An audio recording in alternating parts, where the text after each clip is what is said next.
As I told, earlier we had veterans from the field of academics with Begi sir and Narendra sir.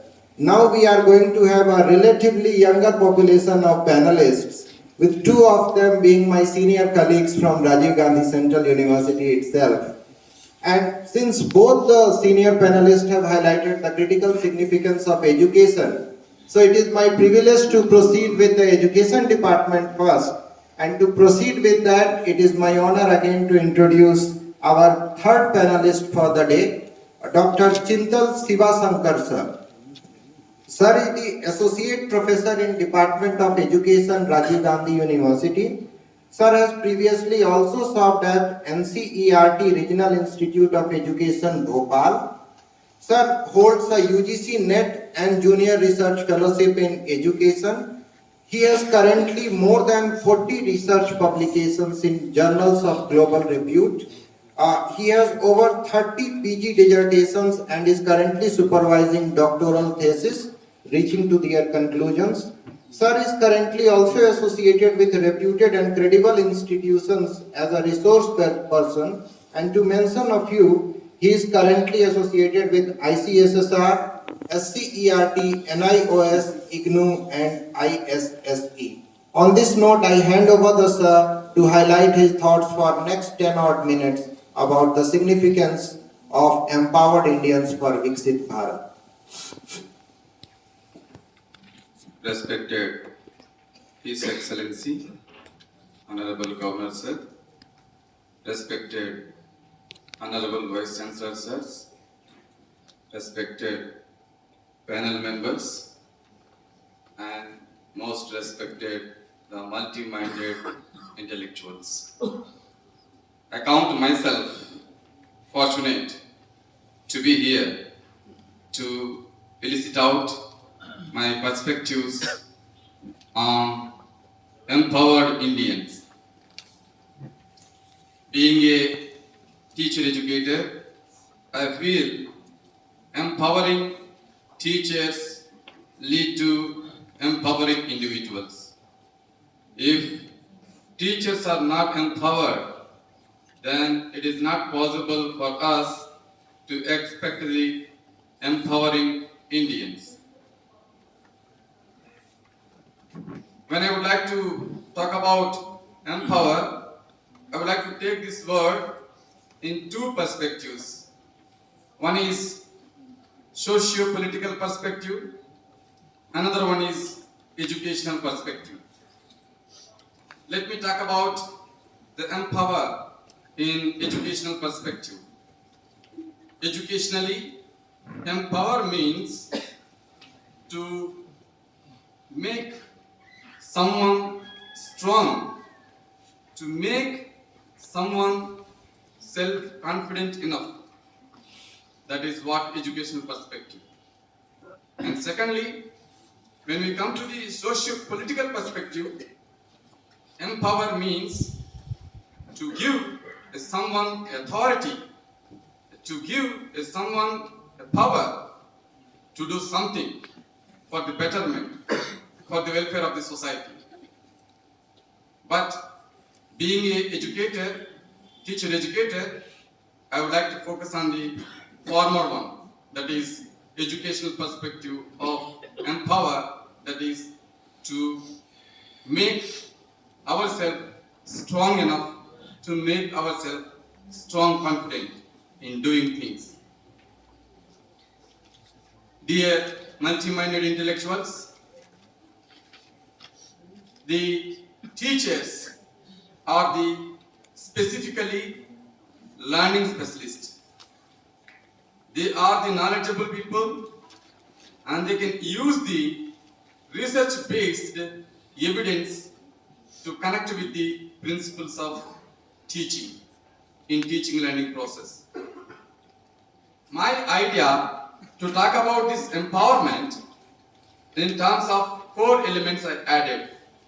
One is being a teacher, it is the accountability, the responsibility of the teachers to connect with the development of core competencies. This is the first one I would like to highlight. And second thing, I would like to highlight, we need to engage, we means teachers. Teachers have to engage in Techn Pedagogy as well as transformative pedagogy. This is my second important highlighted element. And thirdly, I would like to focus on developing the 21st century skills among the teachers. This is third focused element. And fourth important thing is to ensure the teachers to get a new educational cognitive model which makes the people to think as well as how to think. Thinking is very important. At the same time, how to think is also very most important for the teachers. So these four important elements I would like to focus briefly. Coming to the development of the core competencies. What is this competency? When we talk about competency, we need to look into the NEP 2020 again. NEP 2020 tells the teachers have to make learning as holistic, as experiential, as meaningful. When we talk about that, making learning as experiential and holistic, again we need to think about four important pillars of the education.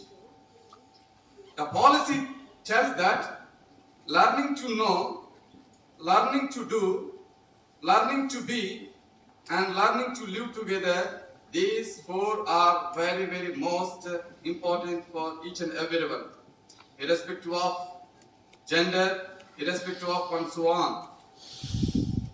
What is this learning to know? Learning to know is nothing but learning to learn, gaining knowledge about any kind of field. Then learning to do means gaining skills. Learning to be means aligning your personality in a positive way. Then learning to live together means we need to learn to work collaboratively with this team spirit, and we need to work with effective leadership qualities. So if these four are there collectively, then that is what we can say competence. So competence is the collection of the knowledge element, behavioral element, value-based element, and skill-oriented element. Teachers have to have these four elements. Then only teachers can modify the people. Automatically, the people can modify the nation. The prosperity of the nation depends upon not only the technology, not only the communication, but also the knowledgeable society. That is very most important. That happens in the hands of the teacher, where the teacher is competent enough. Then coming to the second important element, that is developing the teachers in terms of techno-pedagogical skills, in terms of transformative skills. What is this techno-pedagogy? Nowadays, recently, the word came, techno-pedagogy. The word came, transformative pedagogy. These two words are catching in the line of NEP 2020. Techno-pedagogy means, being a teacher, you must have the content knowledge first. Without having content knowledge, it is not possible for you to deliver the things what you want in the classroom. Then secondly, techno-pedagogy is connected with pedagogical knowledge. Pedagogical knowledge means you know the content, but how to teach that content, how to make the learners learn meaningfully. If you don't know that, again, useless for you getting the knowledge of the content. That is very most important. And third important thing is teachers must have another important thing, that is technological knowledge along with the pedagogical and content knowledge.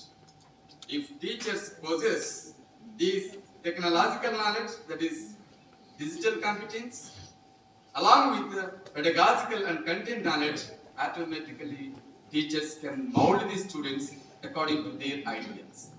This is what I would like to say in a second perspective. And thirdly, development of the 21st century skills. What is these 21st century skills? NEP 2020 also highlights, being a teacher, you need to have critical thinking, creative thinking, problem solving abilities, decision making, collaboration, and effective communication. If these are cultivated systematically, automatically you can mold the students to be empowered and to become as an empowered people. Think that critical thinking is nothing but whenever you have the information with you, you try to analyze the information very objectively, piece by piece.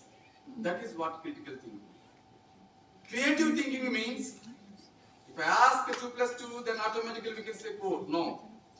Are there any other ways to get the 4? If you think in such a way, that is a creative thinking. Have an innovative thinking among the teachers.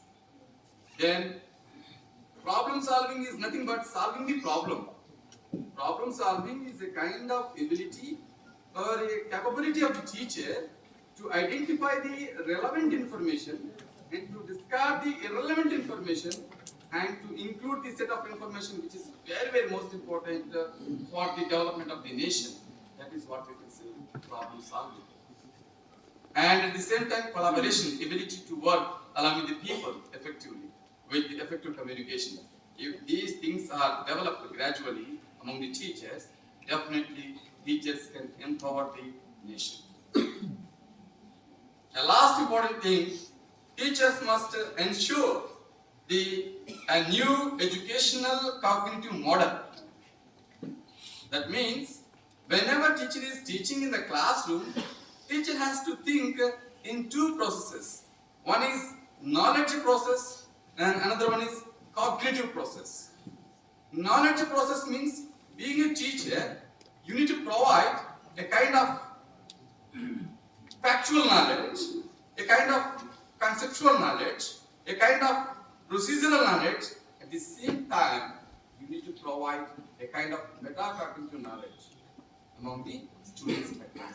This is one dimension. Another dimension is to make the students to get a kind of abilities in terms of to remember, to understand, to apply, to analyze, to synthesize, and to create new things. As a teacher, it is your responsibility to make the students as meaning makers in the classroom of the concept, as knowledge constructor of the concept. Then only it is possible to talk about the empowerment among the teachers in teaching learning process. Otherwise, no meaning for empowerment. If we want to make mobile work effectively, we need to have the SIM card. Am I right? If there is no SIM card, then the meaning of mobile phone is meaningless. What is the SIM card? Here I am talking about SIM card. S stands for self-directed learning among the teachers. I stands for ICT skills, information and communication skills. M stands for multicultural competence is needed. Then C stands for a critical, a creative, communicative skills. Then A stands for analysis. Then R stands for research skills. Then D stands for discipline-specific knowledge. If this SIM card is there, then automatically the teacher can be empowered. The teacher can make the students empowered. Automatically, it leads to the empowered individuals when we are thinking about Vikshit at the rate 2047. No doubt in that. So with this, I would like to wrap up my talk by showing my gratitude to each and everyone. Thank you.